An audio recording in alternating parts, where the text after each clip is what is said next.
So hello guys, welcome back to my channel. I hope आप सब बढ़िया होंगे। तो आज हम आ चुके हैं एक नई वीडियो के साथ जिसमें हम बात करेंगे आइलेट्स और पीटी के बारे में कि जो लोग प्लानिंग कर रहे हैं बाहर आने की, क्या उनके लिए कौन सी चीज़ अच्छी रहेगी, कौन सा एग्ज़ाम देना ज़्यादा ठीक रहेगा कि लोगों को आइलेट्स की तरफ जाना चाहिए कि पीटी की तरफ।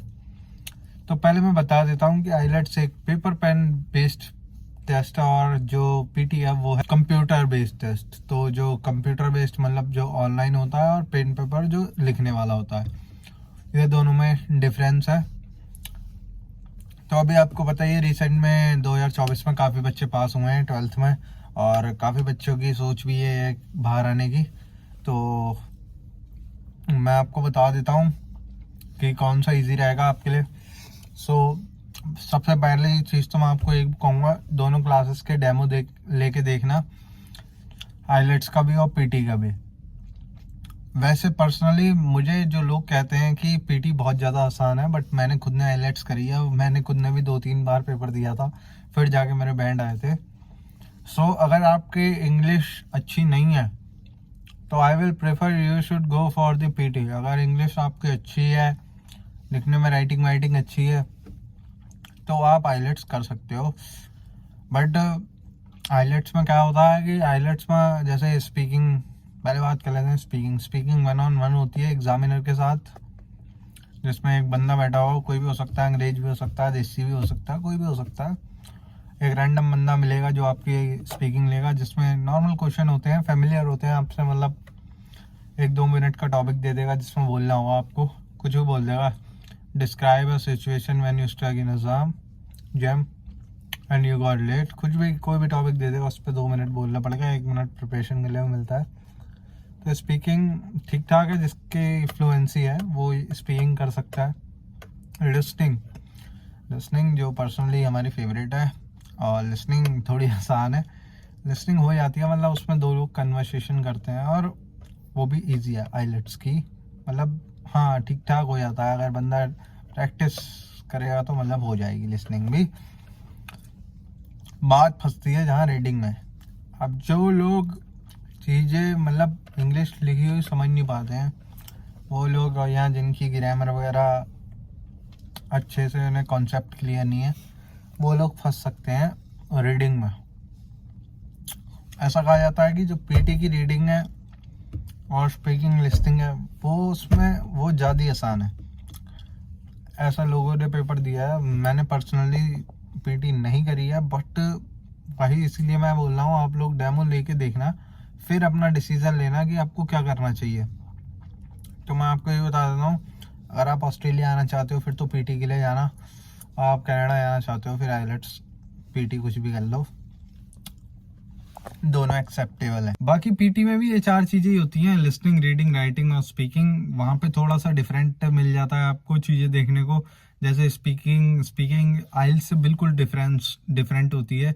वहाँ की स्पीकिंग में सेंटेंस रिपीटेशन मतलब थोड़ी सी अलग है, और वो आप जब डेमो लोगे आपको पता चल जाएगा कि आपके लिए आसान है कि टफ है। बिना डेमो के आपको नहीं पता चलेगा। अगर मैं आपको कह दूँ, क्या पता आपको आइलेट्स की आसान लग जाए, क्या पता आपको पीटी की आसान लग जाए, तो आप डेमो के बेस्ड पे देख लेना। बाकी राइटिंग भी थोड़ी डिफरेंट है आइलेट से, और रीडिंग ऑलमोस्ट सिमिलर है। थोड़ा सा कहते हैं कि जो लेवल है रीडिंग का as comparison to IELTS, PT का थोड़ा लेवल इजी है। तो और बाकी मैंने बता ही दिया है, यही है। लिसनिंग भी सेम ही है, बाकी है तो ऑलमोस्ट सिमिलर। जो फ़र्क पड़ता है वो राइटिंग और स्पीकिंग में पड़ता है मेन, और रीडिंग का थोड़ा लेवल इजी होता है। तो ओवरऑल निकाला जाए तो कहा जाता है कि इसीलिए पीटी को इजी कहा जाता है। तो बाकी आप डेमो लो और अपने हिसाब से देखो क्या करना चाहिए आपको। डायरेक्ट अगर आपने एक आध बार पेपर दे भी दिया, अगर आप फेल हो गए हो तो कोई बात नहीं, आप अभी भी स्वैप कर सकते हो पीटी की तरफ।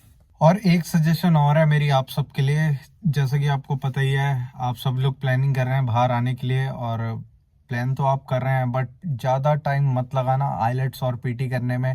अगर आप ज़्यादा टाइम वेस्ट करते हो आइलेट्स और पीटी में तो आप ट्रबल में आ सकते हो। क्यों? क्योंकि आपको पता ही है, वैसे ही यहाँ की गवर्नमेंट्स, चाहे कनाडा की हो चाहे ऑस्ट्रेलिया की हो, बहुत ज़्यादा स्ट्रिक्ट हो रखी हैं गैप जस्टिफिकेशंस को लेके। आपका गैप, अगर आप जितना टाइम वहाँ पे वेस्ट करोगे आपका गैप बढ़ता जाएगा।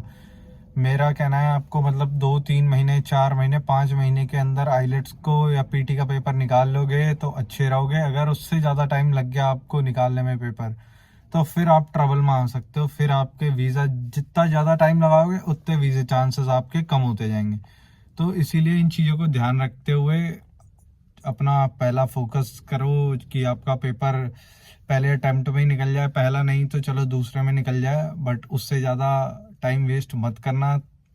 यही है मतलब एक सजेशन मेरी आप सबको, क्योंकि आपको पता ही है अगर ऑस्ट्रेलिया आना है तो फिर आपको प्रॉपर आपके पास जस्टिफिकेशंस होनी चाहिए। आप ये नहीं बोल सकते उन्हें कि हमने आइल्स या पीटी करने में 6 महीने लगा दिए, 1 साल लगा दिया। उनके लिए ये एक मामूली सा टेस्ट है, उनके लिए ये टेस्ट कोई मैटर नहीं करता। तो इस चीज़ को अपनी प्रायोरिटी में रखना और अपनी आइलेट्स और पीटी को फोकस के साथ करना।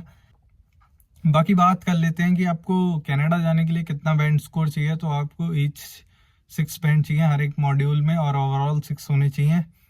और ऑस्ट्रेलिया के लिए अगर आप पीटी कर रहे हो तो आपको चाहिए ऑलमोस्ट 55 पीटी स्कोर, और आइलेट्स करते हो तो as similar to Canada 6 bands each.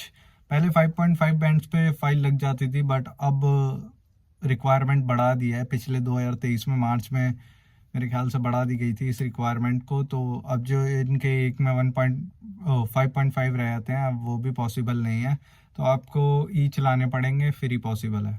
और बाकी मिलते हैं नेक्स्ट वीडियो में। Till then bye bye. और ऐसे प्यार दिखाते रहो और शेयर करना बिल्कुल मत भूलना अपने फ्रेंड्स को, जो भी बाहर आने की सोच रहे हैं या जो आइलेट्स पीटी कर रहे हैं उनको जरूर इस वीडियो को शेयर कर देना। क्या पता उनको कुछ इंपॉर्टेंट चीज़ें सीखने को मिल जाए यहाँ से।